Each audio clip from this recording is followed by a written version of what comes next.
Our secret taste recipe is to cook with lemon care. Kutties Healthy Samayal. Hello friends, welcome to Kutties Healthy Samayal. Be positive, be healthy.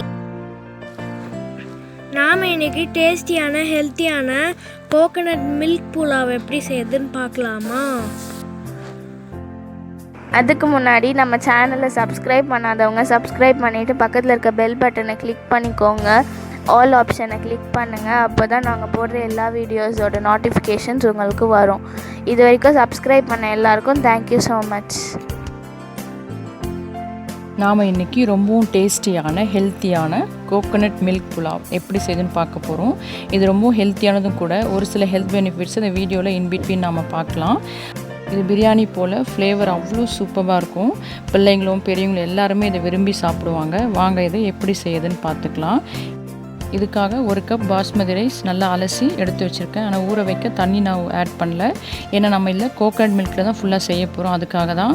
இதுக்காக ஒரு full தேங்காய் நான் எடுத்து அதுலேருந்து நல்லா திக்காக coconut milk எடுத்துருக்கேன். தேங்காய் பால் 2 கப் எடுத்து வச்சுருக்கேன். ஏன்னா ஒரு கப் அரிசிக்கு 2 கப் தண்ணி ஆட் பண்ணோம். நம்ம ஃபுல்லாகவே கோகனட் மில்கில் செய்ய போகிறோம். அதனால தேங்காய் பால் 2 கப் எடுத்து வச்சுருக்கேன். இப்போ நாம் இதை தாளிச்சிக்கலாம். இதுக்காக ஒரு குக்கர் வச்சு தேவையான அளவு எண்ணெய் ஆட் பண்ணிக்கிறேன். நீங்கள் ஆயிலுக்கு பதிலாக நெய் கூட ஆட் பண்ணிக்கலாம். அது உங்களோட டேஸ்ட்டை பொறுத்து தான். இப்போ தேவையான மசாலா பொருட்கள் ஆட் பண்ணிக்கலாம். அதாவது பட்டை, பிரியாணி இலை, அப்புறம் 2 கிராம்பு, 1 ஏலக்காய், கொஞ்சம் ஜாதி பத்திரி, அதோட நமக்கு கடல் பாசி, இதெல்லாம் நம்ம ஆட் பண்ணி நல்லா வதக்கி விட்டுக்கலாம். இது நல்லா கொஞ்சம் சூடான பிறகு இதோட நாம் எடுத்து வச்சுருக்கிற பச்சை மிளகாய், நான் 3 பச்சை மிளகாயும் கொஞ்சம் கருவேப்பிலை ஆட் பண்ணிக்கிறேன். ஆட் பண்ணி இதை நல்லா நம்ம மிக்ஸ் பண்ணி விட்டுக்கலாம். இதுவும் நல்லா நமக்கு வதங்கி வந்த பிறகு அதோட நான் 1/2 ஸ்பூன் இஞ்சி பூண்டு பேஸ்ட் ஆட் பண்ணிக்கிறேன். நான் இது கம்மியாக தான் குவான்டிட்டி எடுத்திருக்கேன். அதனால் 1/2 ஸ்பூன் மட்டும் இஞ்சி பூண்டு பேஸ்ட் எடுத்திருக்கேன். இதையும் நல்லா நம்ம பச்சை வாசனை போகிற வரைக்கும் வதக்கி விட்டுக்கலாம். இது நல்லா வதங்கி வரட்டும். இப்போ நமக்கு அரிசி நம்ம ஆட் பண்ணிக்கலாம். ஏன்னா இது டேரெக்டாக நம்ம அரிசி தான் ஆட் பண்ண போகிறோம்.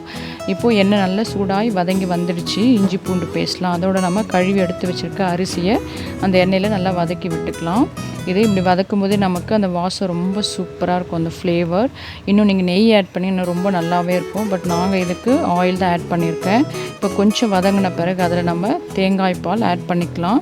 அதனால் 2 கப் தேங்காய் பால் ஆட் பண்ணுறேன். அதனால தான் நான் அரிசி ஊற வைக்கலை. எப்போவுமே நாம் அரிசி ஊற வச்சோம்னா, அதாவது 15 மினிட்ஸோ 20 மினிட்ஸோ ஊற வச்சோம்னா 1/2 கப் தண்ணியோ இல்லை இந்த மாதிரி தேங்காய் பாலோ கம்மியாக ஆட் பண்ணோம்னா சாதம் உதிரியாக கிடைக்கும்.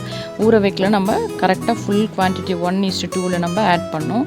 இப்போ நமக்கு நல்லா கொதிச்சு வருது. இந்த ஸ்டேஜ் நம்ம குக்கரோட மூடி போட்டு க்ளோஸ் பண்ணிடலாம். நம்ம எப்போவுமே இந்த மாதிரி மிக்சட் ரைஸோ இல்லை பிரியாணி புலாவ் எது தாளித்து விட்டாலும் இது போல் நல்லா கொதித்து வரும்போது குக்கர் மூடி போட்டு க்ளோஸ் பண்ணிக்கலாம். அப்போ தான் நமக்கு சாதம் உதிரியாகவும் இருக்கும், நல்லா டேஸ்டியாகவும் இருக்கும், தீஞ்சு போகாது. இப்போ நம்ம வெயிட் போட்டு க்ளோஸ் பண்ணியாச்சு. அவ்வளோதான். நம்ம தேங்காய் பாலோட ஒரு சில ஹெல்த் பெனிஃபிட்ஸை பார்க்கலாம். தேங்காய் பால் நம்ம வந்து வயிற்றுப்புண், வாய்ப்புண் இதெல்லாம் நல்லா ஆற்றும். அதே சமயம் இது நம்ம மீடியமாக எடுக்கும்போது இது நமக்கு குட் கொலஸ்ட்ரால் லெவலும் இன்க்ரீஸ் பண்ணும். அதே போல் தேங்காய் பால் வந்து நமக்கு நல்ல இம்யூன் சிஸ்டம் டெவலப் பண்ணும். அதாவது எதிர்ப்பு சக்தியை நம்ம உடம்பில் அதிகரிக்கும். தேங்காய் பால் நாம் எப்போவுமே மீடியமாக எடுக்க பழக்கணும். அப்போ தான் அதோட ஹெல்த் பெனிஃபிட்ஸை நாம் என்ஜாய் பண்ணலாம். ரொம்பவும் அதிகமாக எடுக்கக்கூடாது. வாங்க இப்போ நாம் புலாவ் ரெடி ஆகிடுச்சான்னு பார்க்கலாம். 2 விசில்ஸ் வந்த பிறகு ஆஃப் பண்ணி வச்சுருக்கேன். நல்லா செட்டில் ஆகிடுச்சு. நம்ம ஓப்பன் பண்ணி பார்க்கலாம். வாவ், நம்மளோட கோகனட் மில்க் புலாவ் ரொம்ப சூப்பராக ரெடி ஆகிடுச்சு. பார்க்கவே எவ்வளோ அட்ராக்டிவாக இருக்குது பாருங்கள். நல்லா ஒயிட்டாக பார்க்கறதுக்கே ரொம்ப சூப்பராக இருக்குது. அந்த ஃப்ளேவர் அதை விட சூப்பர். ஸோ நீங்களும் அதை செஞ்சு பார்க்கும்போது தான் உங்களுக்கு தெரியும் அதோடய ஃப்ளேவர் அவ்வளோ நல்லா இருந்தது. டேஸ்ட்டும் அப்படி சூப்பராக இருந்தது. இப்போ நாம் இதை ஒரு சர்விங் பிளேட்டில் ட்ரான்ஸ்ஃபர் பண்ணிக்கலாம். இது ட்ரான்ஸ்ஃபர் பண்ண பிறகு நாம் நெய்யில் வறுத்து கேஷ்யூஸ் எடுத்து வச்சுருக்கோம். அதை இது மேலே கார்னிஷ் பண்ணிக்கலாம். அது சர்வ் பண்ணும்போது ரொம்ப சூப்பராக இருக்கும் பார்க்கறதுக்கும். அதே சமயம் டேஸ்ட்டும் அவ்வளோ நல்லாயிருக்கும். கிறிஸ்பியான கேஷ்யூ வச்சு நாம் கோகனட் மில்க் புலாவ் சாப்பிடுவது ரொம்பவும் டேஸ்டியாக இருக்கும். அதே போல் இதுக்கு பெஸ்ட்டு காம்பினேஷன் நல்ல சிக்கன் கிரேவி சூப்பராக இருக்கும். அதே போல் வெஜிடேரியனாக இருந்தால் மஷ்ரூம் கிரேவி, சென்னா கிரேவி, இல்லை சிக்கன் மஞ்சூரியன், அதே போல் கோபி மஞ்சூரியன், இதெல்லாம் இதுக்கு ரொம்பவும் டேஸ்டியாக இருக்கும். இது போல் நீங்களும் செஞ்சு பாருங்கள். அதுவும் இல்லாமல் இது திடீர்னு ஒரு கெஸ்ட் வந்துட்டால் நமக்கு சட்டுன்னு கையே ஓடாது என்ன செய்யறதுன்னு. பட் இது வந்து உங்களுக்கு 10 மினிட்ஸ்லேயே நீங்கள் ரெடி பண்ணிடலாம். ஏன்னா இதை நம்ம வெஜிடபிள்ஸ்லாம் எதுவுமே ஆட் பண்ணல, வெறும்னே நாம் தேங்காய் பால் மட்டும் எடுத்து தான் ஆட் பண்ணி செய்கிறோம். ஆனால் உங்களுக்கு ஒரே ஒரு இன்க்ரீடியன்ட் வச்சு செய்கிறது எவ்வளோ டேஸ்ட்டு கிடைக்குமான்னு நீங்களே ஆச்சரியப்படுவீங்க. அந்த அளவுக்கு டேஸ்ட்டான நமக்கு கோகனட் மில்க் புலாவ், இதை கோகனட் மில்க் பிரியாணி கூட சொல்லலாம். அந்த அளவுக்கு டேஸ்ட்டும் ஃப்ளேவரும் இருக்கும். ஸோ நீங்களும் செஞ்சு பார்த்துட்டு உங்கள் டேஸ்ட், உங்கள் எக்ஸ்பீரியன்ஸ் எங்களுக்கு கமெண்ட் பண்ணுங்கள். தேங்க்யூ. Yummy tasty. நீங்களும் ட்ரை பண்ணுங்க, என்ஜாய் பண்ணுங்க, ஹெல்த்தியா இருங்க. தேங்க்யூ. மற்ற ரெசிபீஸோட லிங்க்ஸ் எல்லாம் டிஸ்கிரிப்ஷன் பாக்ஸில் இருக்குது. உங்களுக்கு இந்த வீடியோ பிடிச்சிருந்ததுன்னா லைக் பண்ணுங்கள், ஷேர் பண்ணுங்கள், கமெண்ட் பண்ணுங்கள், சப்ஸ்கிரைப் பண்ணுங்கள், பக்கத்தில் இருக்க பெல் பட்டனையும் கிளிக் பண்ணுங்கள். பாய்.